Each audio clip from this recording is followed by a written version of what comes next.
नमस्कार दोस्तों, स्वतंत्रता संग्राम की श्रृंखला में आज हम लोग पढ़ेंगे 1857 के विद्रोह के बाद कांग्रेस का उदय होना और कांग्रेस के मंच पर आज़ादी की जो इमारत है उसको तैयार करना। पिछले मैंने आपको बताया था कि 1857 के विद्रोह के बाद अंग्रेज भी चाहते थे कि भारत में एक मंच हो, एक ऐसा पुल हो जिसके माध्यम से हम भारतीयों से जुड़ें। और भारतीय भी जान गए थे कि अंग्रेज़ों से मिलने में, रहने में, उनके साथ बातचीत करते रहने से जो संवादहीनता है वो ख़त्म होगी, दोनों लोग दूसरे को समझते रहेंगे। इसी आधार पर 1884 में एक संस्था का उदय हुआ जिसका नाम है भारतीय राष्ट्रीय संघ। इसी संस्था को 1885 में भारतीय राष्ट्रीय कांग्रेस के नाम से जाना गया। तो सबसे पहले हम जान लेते हैं कांग्रेस की स्थापना से संबंधित प्रमुख तथ्य, और फिर कांग्रेस से संबंधित जितने भी प्रश्न बनते हैं वो आपको आगे भी मिलते रहेंगे। जैसे एग्जाम में पूछा जाता है कांग्रेस के जितने भी अधिवेशन हैं वो किस ईयर में हुए, किस स्थान पर हुए, कौन उसके अध्यक्ष थे और उसकी प्रमुख विशेषताएं क्या क्या हैं। तो आप अपने को हालात पर छोड़ दीजिए, जैसे जैसे समय बढ़ता जाएगा जो मेन अधिवेशन है वो अपने आप हिट हो जाएंगे। जैसे 1917 का भारत जब आएगा तो एनी बेसेंट की राजनीति में एंट्री हो जाएगी। ऐसे 1938 और 1939 में सुभाष चंद्र बोस भारत की राजनीति में आ जाते हैं। तो अपने आप सारे अधिवेशन तैयार हो जाएंगे। लेकिन शुरुआत में हमें ये जानना पड़ेगा इंडियन नेशनल कांग्रेस, भारतीय राष्ट्रीय कांग्रेस,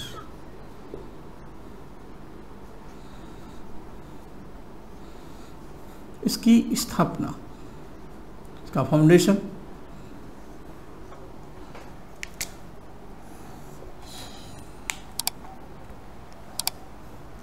जो मेन इवेंट्स हैं उनकी जो टाइमिंग है वो साथ साथ लिखते रहिए।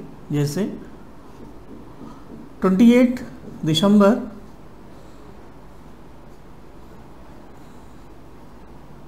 1885।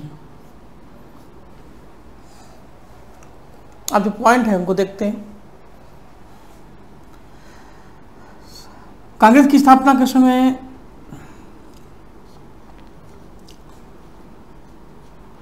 भारत के governor general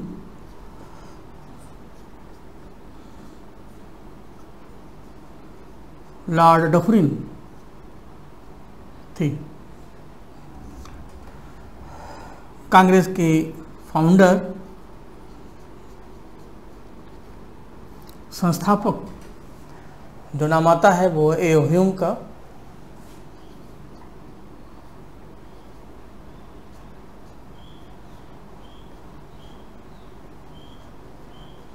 Elon Octavian Hume. यहाँ पे एक बात बतानी पड़ेगी, ह्यूम ने जो स्थापना की वो भारतीय राष्ट्रीय संघ की 1884 में। तो इसी के आगे हम मेंशन कर देते हैं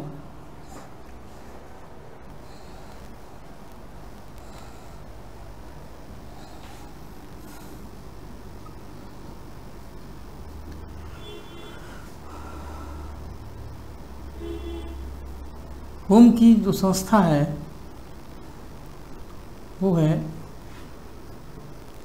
इंडियन नेशनल यूनियन।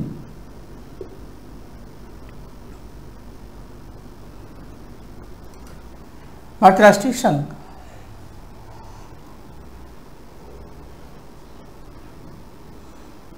जिसकी स्थापना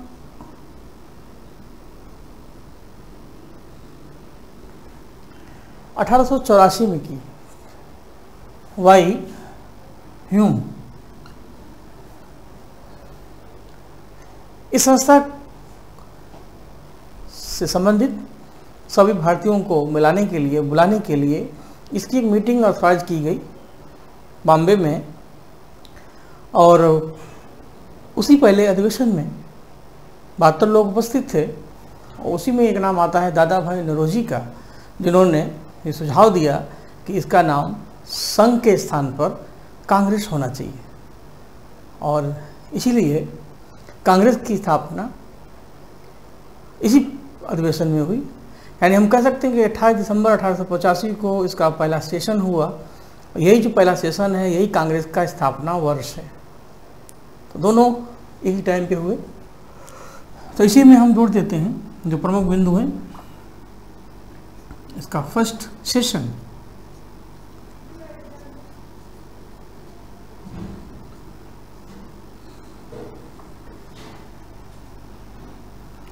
स्थान आए तो बॉम्बे, वर्ष आए तो 28 दिसंबर 1885। अब बॉम्बे में भी एक स्कूल है गोकुलदास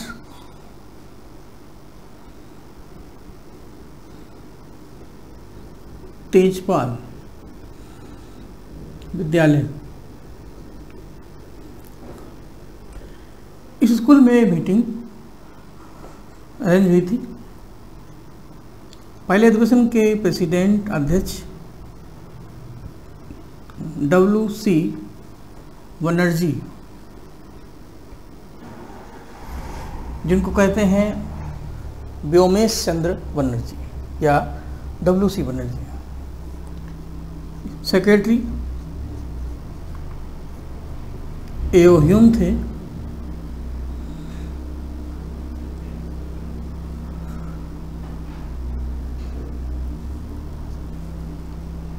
इस सेशन में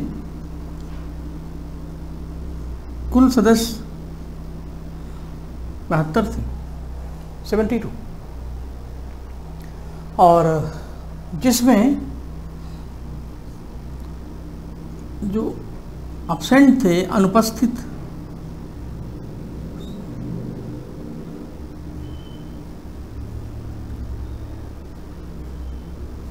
सुरेंद्र नाथ बनर्जी,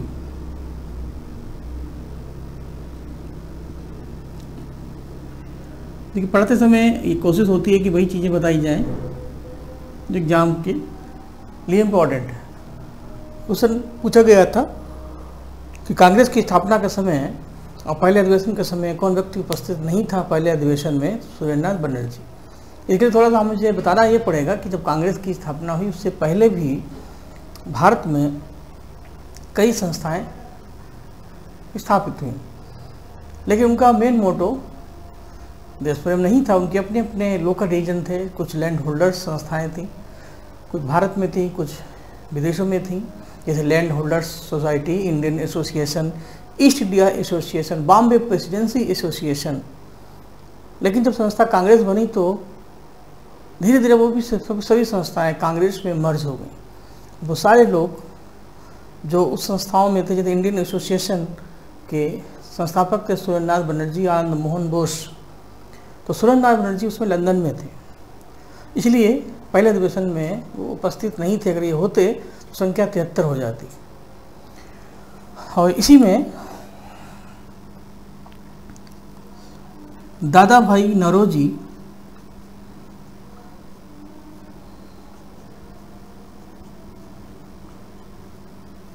के सुझाव पर, सजेशन पर Indian national union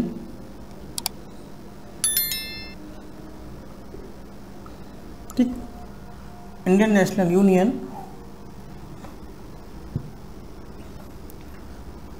Indian national Congress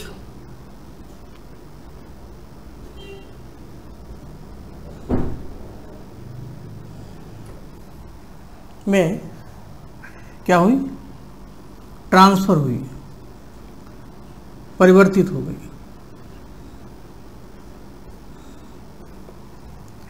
भारतीय राष्ट्रीय संघ का नाम पड़ गया भारतीय राष्ट्रीय कांग्रेस। सजेशन ऑफ दादा भाई नौरोजी। तो गवर्नर जनरल, संस्थापक, पहला अधिवेशन, कहाँ हुआ, कब हुआ, कौन हुआ, इन सारे टाइप्स के क्वेश्चन बनेंगे। क्वेश्चन आ जाता है भारतीय राष्ट्रीय कांग्रेस में कांग्रेस शब्द के पिता कौन है? तो कांग्रेस शब्द के पिता दादा भाई नौरोजी हैं। इन्होंने ही किया। देखिए यहाँ भी ध्यान रखना है, एक बोतल होती है, उसको बनाने वाला, तैयार करने वाला कोई और होता है, उसके ऊपर रेपर चेंज करने वाला कोई भी हो सकता है। तो दादा ये ह्यूम की संस्था है इंडियन नेशन यूनियन, दादा भाई ने क्या किया, उसके ऊपर एक रेपर नया लगा दिया। चैनल वही है और पिक्चर बदल दी, फ्लेवर वही है, हमने केवल लेबल बदल दिया। तो इस आधार पर कांग्रेस के फाउंडर हैं ह्यूम, इंडियन नेशनल कांग्रेस एक संस्था के, फिर कांग्रेस शब्द के पिता हैं नौरोजी। ठीक, ये सारी बातें इसमें निकल के आती है। तो कांग्रेस शब्द का दादा भाई नौरोजी से काफ़ी बात इम्पोर्टेंस है, तो ये सब ध्यान रखना। यहाँ पर मैं मेंशन कर देता हूँ,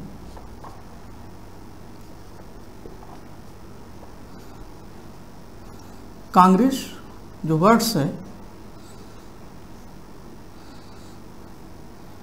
इसकी फादर नौरोजी, दादा भाई, और कांग्रेस का अर्थ क्या है? इसका अर्थ है, मीनिंग है ग्रुप ऑफ सम पीपल,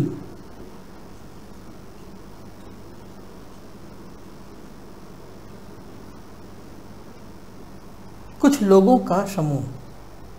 ठीक, और इसका स्रोत क्या है? Resources America.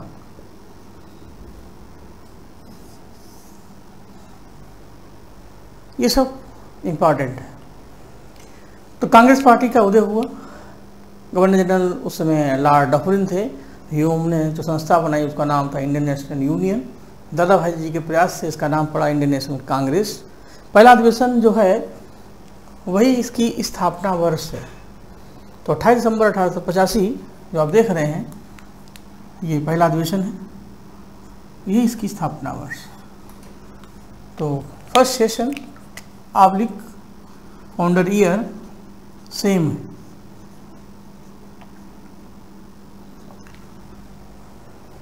ठीक, इसी तरीके से कांग्रेस के हर साल कोई ना कोई एनुअल सेशन होते रहे। जहाँ 72 मेंबर थे, धीरे धीरे करते करते संख्या हजारों में भी चली गई, और जैसे जैसे कांग्रेस मजबूत होती गई तो हमारे स्वतंत्रता संग्राम की जो धार है वो और पैनी होती गई। कांग्रेस के मार्ग पर हमने आज़ादी की लड़ाई लड़ी। तो 1905 तक आते आते कांग्रेस पार्टी की मजबूती पर कर्जन जैसे गवर्नर जनरल को लगा कि कांग्रेस को अब मिटाना पड़ेगा, इसके ताबूत में विनाश की अंतिम कील ठोकनी पड़ेगी, और इसी पॉइंट ऑफ व्यू से बंगाल का विभाजन कराया गया। फिलहाल वो आगे होगा। शुरुआत के जो 4 सेशन कांग्रेस के हैं उनसे क्वेश्चन कभी कभी आ जाते हैं। एग्जाम में 4 सेशन दिए होते हैं, उनका क्रम पूछा जाता है। तो शुरुआत के 4, जैसे मान लीजिए क्वेश्चन ही आपको देता हूँ ओरल, इलाहाबाद, मद्रास, बॉम्बे, कलकत्ता। कांग्रेस के प्रारंभिक 4 अधिवेशनों का सही क्रम क्या होगा? आपका सही समय शुरू होता है तब, केबीसी स्टाइल में। तो इसका आंसर जानने के लिए हमें पहले इनका क्रम पता होना चाहिए। पहला अधिवेशन कब हुआ, दूसरा, फिर इनके अध्यक्ष कौन कौन थे। तो यही मैं अगली हेडिंग बना देता हूँ।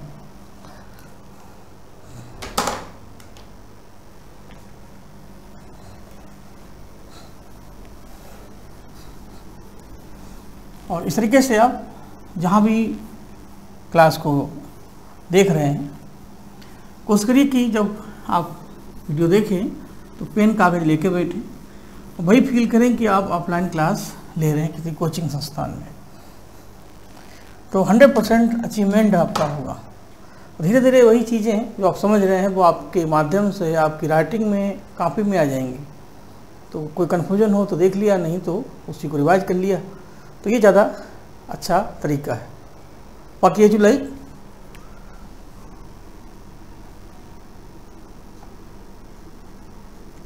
कांग्रेस के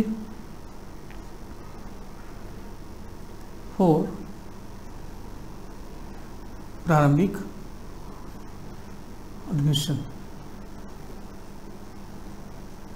4 मैंने इसलिए रखे क्योंकि ऑप्शन एग्जाम में 4 आते हैं ABCD, इनका सीरियल, इनका सीक्वेंस,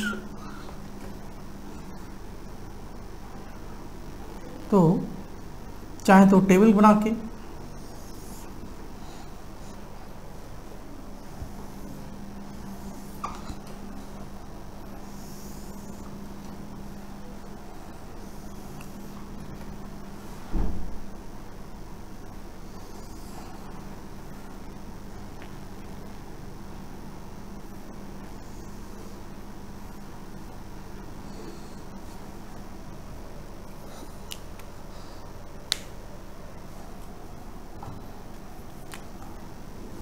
अधिवेशन जिस ईयर में हुए,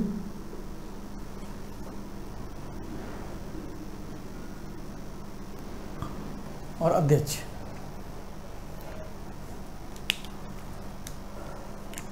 पहला सेशन अभी आपने पढ़ा ताजा बॉम्बे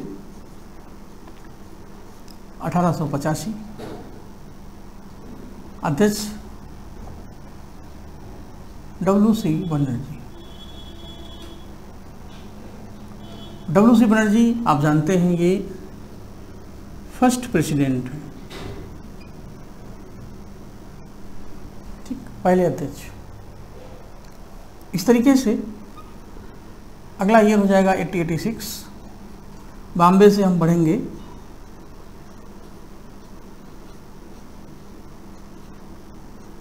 कलकत्ता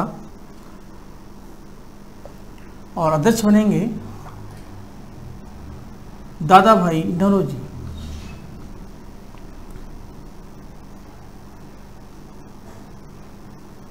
नौरोजी ही क्यों बनेंगे, उसकी भी वजह है क्योंकि कांग्रेस शब्द देने के कारण, कांग्रेस का एक नया लुक देने के कारण नौरोजी सबके दिमाग में सिर चढ़ के बोले, सबके दिमाग में हिट हो गए और सबके सेक्शन में फिट हो गए। और इसीलिए नौरोजी, दादा भाई नौरोजी से एज ए पर्सनालिटी के कुछ सुनाएंगे। जैसे 3 बार ये कांग्रेस के अध्यक्ष बने, इनकी अपनी एक बायोग्राफी है, कई बुक्स हैं, इनको ओल्ड मैन भी कहते हैं। तो दादा भाई नौरोजी ने धन निकासी के सिद्धांत की व्याख्या की, पॉवर्टी एंड अनब्रिटिश रूल किताबें। तो जैसे जैसे आप टॉपिक में एंट्री करेंगे, अभी तो महासागर जैसा गहरा ये विषय है, तो धीरे धीरे रे मना धीरे सब कुछ होए, जैसे जैसे आप चीज़ों को लेते जाएंगे समझ बढ़ती जाएगी और चीज़ें स्पष्ट होने लगेंगी। तो दादा भाई नौरोजी क्रम में नंबर 2 पर है। अगला प्लेस मद्रास आएगा।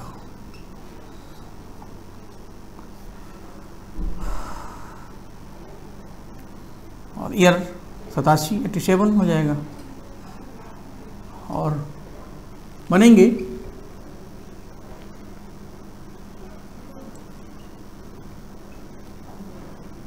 बदरुद्दीन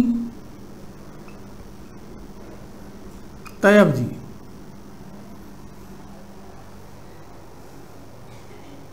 बदरुद्दीन तैयब जी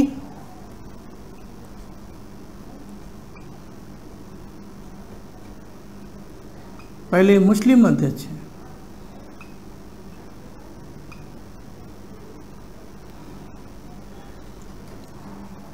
first Muslim president. Maulana Abul Kalam Azad भी कांग्रेस के अध्यक्ष बने बॉम्बे में, लेकिन जो व्यक्ति है पर्सनालिटी अपने में खास है। तो बनर्जी, नौरोजी और तैयब जी, तीनों में जी है, 3 जे हैं, जी हैं, बनर्जी, नौरोजी, तैयब जी, तो ट्रिपल जी है। और इसमें कौन जी किसमें है,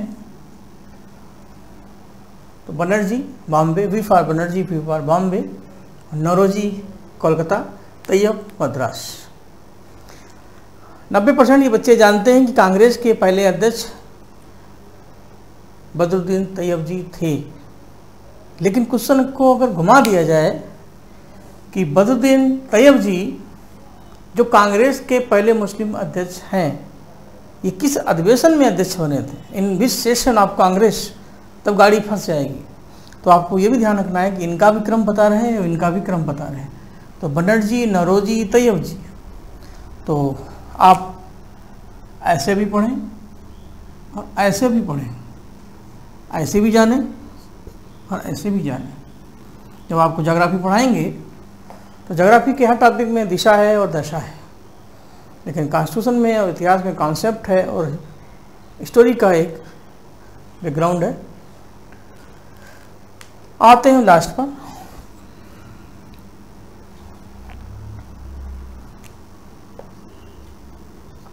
अगला है इलाहाबाद।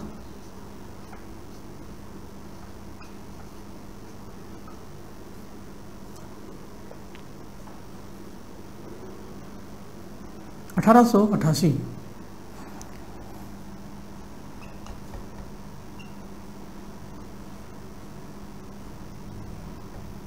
जॉर्ज यूले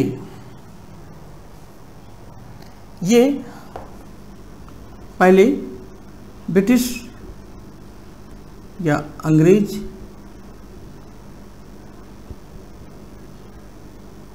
अध्यक्ष जॉर्ज यूले, क्योंकि फर्स्ट हैं इसलिए खास है। कई ऐसे अंग्रेज थे जो भारतीयों की जो उदारता है उससे प्रभावित थे। कई ऐसे ब्रिटिश थे जो भारत में रच बस गए थे। तो उन्हीं में से जॉर्ज यूले भी आते हैं, वेटरबर्न भी आते हैं, एनी बेसेंट भी आती है। तो ये क्योंकि अभी के शुरुआत के जो सेशन है ये ब्रिटिश प्रभावित सेशन है। तो अंग्रेज भी जानते थे कि हम 7-7 हैं, लेकिन धीरे धीरे हम 7-8 हो गए। यहाँ पर एक और अच्छा क्वेश्चन बनेगा कि जॉर्ज यूले पहले मेल कांग्रेस अध्यक्ष हैं और पहली महिला अंग्रेज अध्यक्ष अगर आ जाए, पहली ब्रिटिश महिला कांग्रेस अध्यक्ष, तो बहुत लोग एनी बेसेंट को लगा देते हैं। तो आपको पता होना चाहिए कि एनी बेसेंट आयरलैंड की है, लेकिन इंग्लैंड की नहीं, लैंड तो दोनों में है। तो एनी बेसेंट एक आयरिश लेडी है। तो वो कलकत्ता सेशन में पहली बार कांग्रेस की अध्यक्ष बनती है, पहली महिला कांग्रेस अध्यक्ष, पहली विदेशी महिला कांग्रेस अध्यक्ष और पहली आयरलैंड की महिला कांग्रेस अध्यक्ष। जबकि 1931-32 में कांग्रेस का सेशन जब कलकत्ता में होता है, तो ऐसी स्थिति में कांग्रेस की पहली अंग्रेज महिला अध्यक्ष बनती है नेली सेन, जो तीसरी महिला अध्यक्ष हैं। सबसे पहले बनी थी एनी बेसेंट 1917 में, फिर सरोजिनी नायडू कानपुर में 1925 में दूसरी महिला अध्यक्ष, लेकिन पहली भारतीय महिला अध्यक्ष। नेली सेन तीसरी महिला अध्यक्ष, दूसरी विदेशी महिला अध्यक्ष और पहली ब्रिटिश महिला अध्यक्ष। तो George Yule first male president हैं ब्रिटिश और Nellie Sen first female British president है। तो ये सब सुनते रहेंगे। देखिए कुछ चीज़ें सुनने की आदत डालें। हम लिखेंगे भाई जो टॉपिक ओरिएंटेड है, लेकिन समझाएंगे पढ़ाएंगे वो जो टॉपिक से कुछ आगे है कुछ पीछे। इतिहास में क्या है, कुछ आगे देखते चलो, कुछ पीछे झांकते चलो, दोनों में कदम ताल मिलाते चलो। इससे क्या रहेगा कि जो जैसे आप स्वेटर में डिजाइन डालते हैं तो सुई कभी पीछे ले जाते हैं कभी आगे। फंदा जो डिजाइन है वो आपके दिमाग में हो और उसी तरीके से हम उसको एक आकार दें। तो पढ़ाते समय ये कोशिश की जाती है कि हम टॉपिक से भटके ना, लेकिन समझाने में ज़रूरी होता है कि वो सारी चीज़ें बता दी जाएँ जो कहीं ना कहीं पूछी जाती है। कि इतिहास का ना कोई और है ना कोई छोर है, एक जलती लकड़ी के समान है, ठहरे हुए पानी के समान है। इसको जितना छेड़ेंगे उतना ही इसमें लहरें आएंगी, उतनी ही इसमें चिंगारियाँ निकलेंगी। इसलिए ज़रूरी है कि इसको कोरिलेट करके पढ़ा जाए। जैसे विषयों को हम कोड़ते हैं तो मेन जो अध्यक्ष हैं, जैसे कुछ घटनाएं अगस्त पर हैं, कुछ घटनाएं मार्च की हैं, कुछ मेन सेशन हैं, तो आप जोड़ जोड़ के पढ़ेंगे। जैसे हमने अभी जैसे जॉर्ज यूले की बात कही, महिला अध्यक्ष, फिर ब्रिटिश महिला अध्यक्ष, तो अपने आप चीज़ें तैयार हो जाएंगी। अब आगे बढ़ते हैं, आगे का माहौल बनाते हैं। कांग्रेस का पहला सेशन हो गया और धीरे धीरे चारों सेशन हो गए। कांग्रेस पार्टी के प्रति लोगों का भरोसा बढ़ा और एक प्लेटफार्म, एक मंच तैयार होने लगा। अंग्रेज़ों को ये बात समझ में नहीं आई, वो अच्छी नहीं लगी। तो इसी आधार पर 1905 तक आते आते करजन भारत के गवर्नर जनरल बनते हैं और उनके दिमाग में साम्राज्यवाद की बू आती है। उनका मतलब यही है कि ब्रिटिश साम्राज्य आगे बढ़े और भारत में रहना है तो डिवाइड एंड रूल का फार्मूला अपनाना है। हिंदू मुस्लिम की एकता उनको खटक रही थी और कांग्रेस में जिस तरीके से लोग यूथ शामिल हो रहे थे, ये भी उनको एडजस्ट नहीं हो रहा था। तो इसी के आधार पर एक प्लान बनाया। उसी प्लान को हम इतिहास में पढ़ते हैं, बंगाल का विभाजन।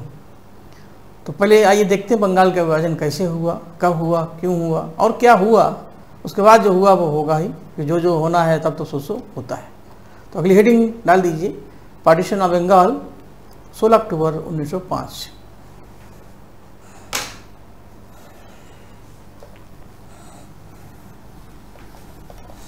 क्योंकि हर इवेंट जो आपकी आएगी वो समझ लीजिए मील का एक पत्थर है। आप आज़ादी के रास्ते पर चल रहे हैं, तो चलते चलते आप तब 20 किलोमीटर चलते हैं तो एक आपको कोई कस्बा दिखता है, फिर चलते हैं तो इस तरीके से जो ठहराव है वहाँ पर हम ठहरते हैं। तो अगला इवेंट जो मिलेगा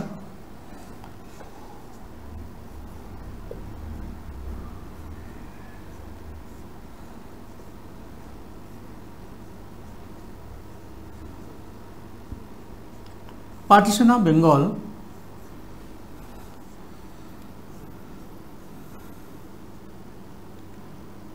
1905 16 अक्टूबर।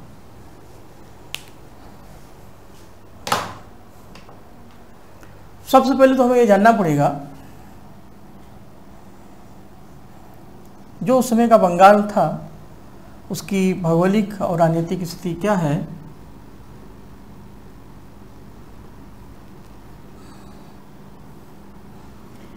अगर हम ब्रिटिश भारत 1905 का देखें, 1905 का भारत, तो ये उड़ीसा, बिहार, बंगाल,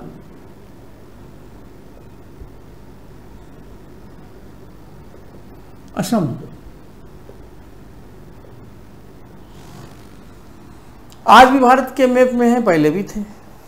अंतर केवल इतना है कि ये सब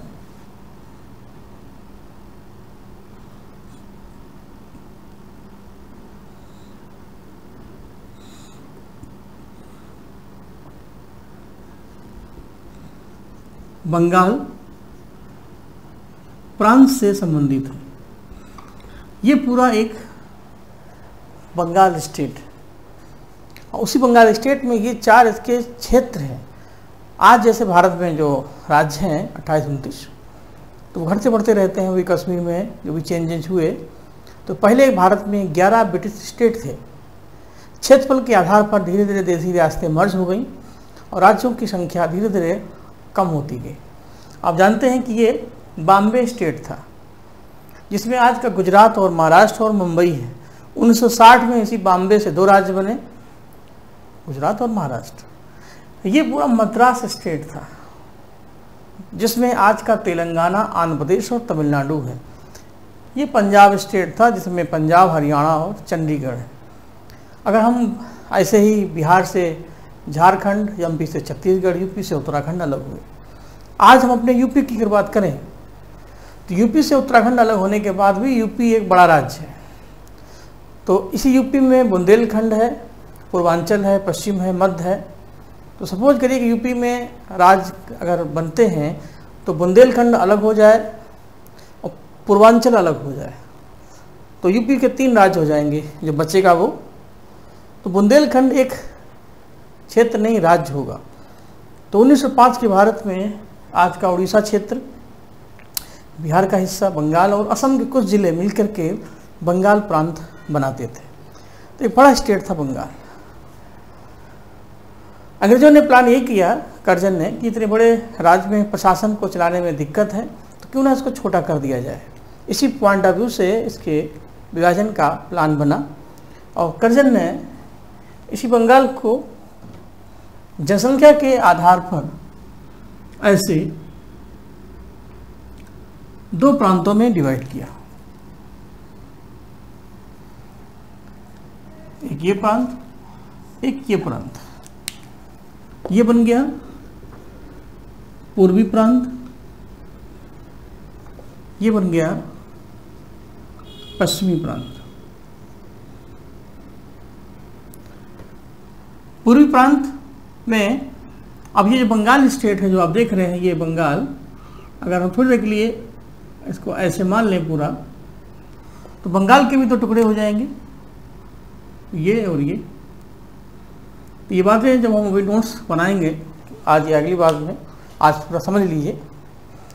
तो पूर्वी प्रांत में पूर्वी बंगाल,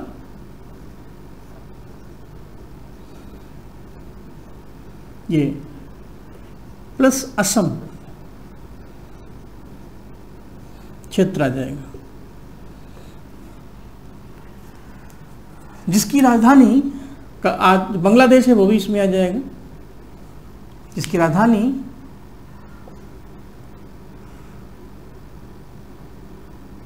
ढाका,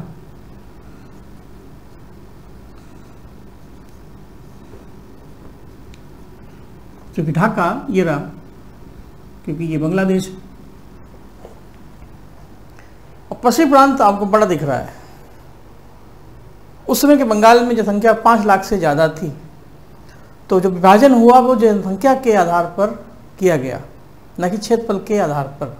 लोगों को यही बताया गया कि प्रशासन को चलाने में दिक्कत है, लेकिन अंग्रेज़ों की नीयत सब जानते थे। उन्होंने जानबूझकर हिंदू और मुस्लिम को कम ज़्यादा किया। पूर्वी प्रांत की जनसंख्या में हिंदू और मुस्लिम का जो पॉपुलेशन का रेशियो था वो 80 और 20 का था, जबकि पश्चिमी प्रांत में जो रेशियो था वो 55 और 45 का था। यानी कह सकते हैं कि यहाँ मुस्लिम बहुसंख्यक थे और पूर्वी प्रांत में वो अल्पसंख्यक थे। वो जितने कम होंगे उतने ही दंगे भड़केंगे, यूनिटी डिस्टर्ब होगी, और यही वो चाहते थे। पश्चिमी प्रांत ये है, तो इसमें उड़ीसा प्लस बिहार प्लस पश्चिम बंगाल। आज भारत में ये पश्चिम है तो पश्चिम बंगाल है, और पूर्वी बंगाल जो है वो आज बांग्लादेश है। तो ये हो गया कलकत्ता, जो इसकी कैपिटल हो गई। ठीक, पश्चिमी प्रांत और पूर्वी प्रांत। और इसकी राजधानी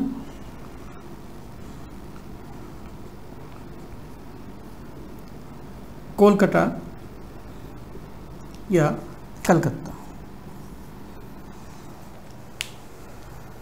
ठीक, इतना मैंने बाय फिगर समझा दिया, क्योंकि पूरा टॉपिक पढ़ाने में समय लगेगा। ये हम अगले वीडियो में आपको देंगे। बंगाल का विभाजन जब हुआ तो भारत के गवर्नर जनरल लॉर्ड कर्जन थे, और उन्होंने विभाजन का जो आधार दिया वो प्रशासनिक था, लेकिन मेन जो रीजन था वो था हिंदू मुस्लिम की एकता, भारत की राष्ट्रीयता को कमज़ोर करना। जुलाई 1905 में घोषणा की कि बंगाल के 2 प्रांत होंगे। लोगों ने इसका किया विरोध, और 7 अगस्त को कलकत्ता के टाउन हॉल में इसका विरोध शुरू हुआ। विरोध किया लोगों ने कि नहीं होने देंगे, नहीं होने देंगे, हम साथ साथ थे, साथ साथ हैं, साथ साथ रहेंगे। और यही विरोध जो 7 अगस्त को हुआ, तो उसी को हम स्वदेशी आंदोलन की शुरुआत कह सकते हैं। लेकिन अंग्रेज माने नहीं। 16 अक्टूबर को बंगाल के 2 टुकड़े हो गए, जो आपके सामने बीच की दीवार हमने खींच दी, ये विभाजन हो गया। तो जब विभाजन हो गया तो रविन्द्रनाथ टैगोर जो बंगाल के युवा नेता थे, उन्होंने कहा कि अंग्रेज हमें कितना भी अलग अलग करने की कोशिश करें, हम साथ साथ ही रहेंगे। इसलिए 16 अक्टूबर को जो है, इस दिन हम रक्षाबंधन जो 22 अगस्त को है, लेकिन ये रक्षाबंधन भाई बहन का नहीं, हिंदू मुस्लिम की एकता का प्रतीक है। इसको रक्षाबंधन दिवस या एकता दिवस भी कहते हैं। और ये कब मनाया जाता है? बंगाल के विभाजन के दिन मनाया गया। और Y R N Tagore Rabindranath Tagore ने बंगाल के विभाजन को रक्षाबंधन के रूप में कन्वर्ट किया और फिर इसके विरोध में हमने 1905 से स्वदेशी आंदोलन की शुरुआत की और जब तक बंगाल का विभाजन कैंसिल होगा नहीं, स्वदेशी आंदोलन भी चलता रहेगा। और बंगाल का विभाजन कब कैंसिल हुआ? तीसरे दिल्ली दरबार 1911 में। यानी जब तक बीच की दीवार हटेगी नहीं, हम अपनी मांगे करते रहेंगे। जैसे देखा होगा कि लोग विधानसभा के सामने धरना देते हैं और जब तक मांगे पूरी होती नहीं वो बैठे रहते हैं। किसान आंदोलन को आप देख लीजिए, आंदोलन चल रहा है क्योंकि अभी मांगे नहीं मानी गई, तो वो सही है गलत है तो बात की बात है। ये चीज़ यहाँ पर भी लागू होती है। तो स्वदेशी आंदोलन और बंगाल के विभाजन का अंत दिल्ली दरबार से होता है। इसलिए बंगाल का विभाजन कब से कब तक चला? तो बंगाल का विभाजन 16 अक्टूबर 1905 से लेकर के 12 दिसंबर 1911 तक रहा। यानी इतने साल हम करते रहे। और ये भी क्वेश्चन आता है कि बंगाल के विभाजन का अंत किस घटना से हुआ? तो वो घटना कौन सी है? तीसरा दिल्ली दरबार। जब बंगाल का विभाजन हुआ था तो गवर्नर जनरल कर्जन थे। जब बंगाल का विभाजन कैंसिल हुआ तब कौन थे? Hardinge second. आया कर्जन के समय और गया हार्डिंग के समय।